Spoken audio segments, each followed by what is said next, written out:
Hey, Caleb Craft here with another real quick mod for the controller project. It's an Xbox 360 mod for people with physical disabilities. I've had people tell me that it's very difficult when you're playing with one hand to do the triggers while also doing other things, because you have to hold the triggers down in a lot of games like Assassin's Creed. So I'm going to show you real quick how simple it is to fix that so that the trigger can be moved to one position and left there. To make it easier for one-handed use. Let's get started. Okay, you got to start by opening up the controller.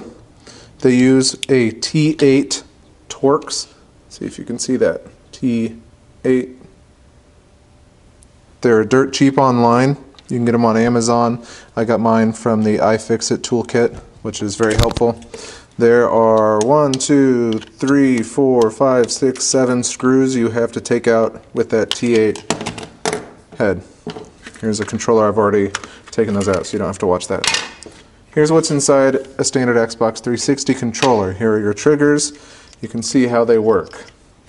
This is the actual bit that does the input. Everything else is just the supporting structure. And what we're doing today is we're removing the springs. It's kind of hard to see that spring, but if you look inside there, you might see a spring.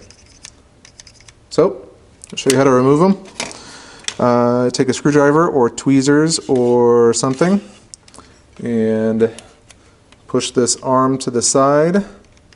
This isn't even absolutely completely necessary, but I like to do it because it helps make it easier to move stuff around. So now that arm right there is disconnected.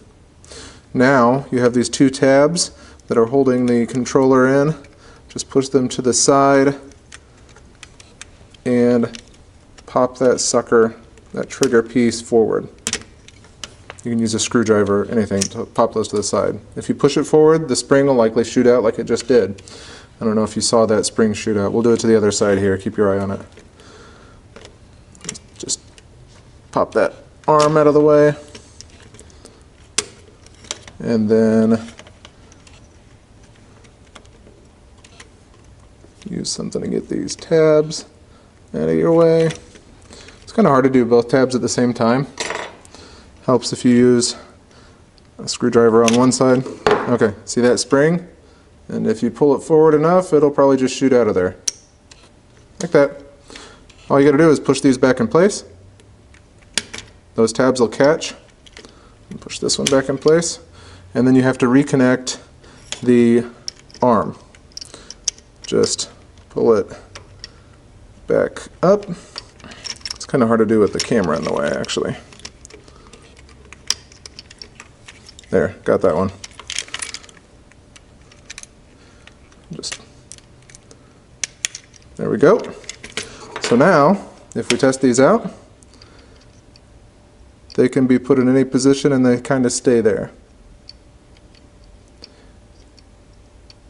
Now, when you do this, you're going to see that when you push them in, there's no way to pull them back out. So you push it in, and it's not going to bounce back out. So you need to glue something on there. You could literally just bend a piece of wire to glue on there to make some kind of a stirrup or something, or an arm coming off of it. I'm going to 3D print a kind of extension for this specific one, but you could do this at home. I suggest JB Weld for gluing stuff onto this plastic. Rough it up a little bit, use JB Weld. That stuff is incredible. It holds anything on. Unfortunately, if you're using a PlayStation controller, you're out of luck because it does not use this simple assembly. But this will solve the problem for a lot of people. That's it. Till next time.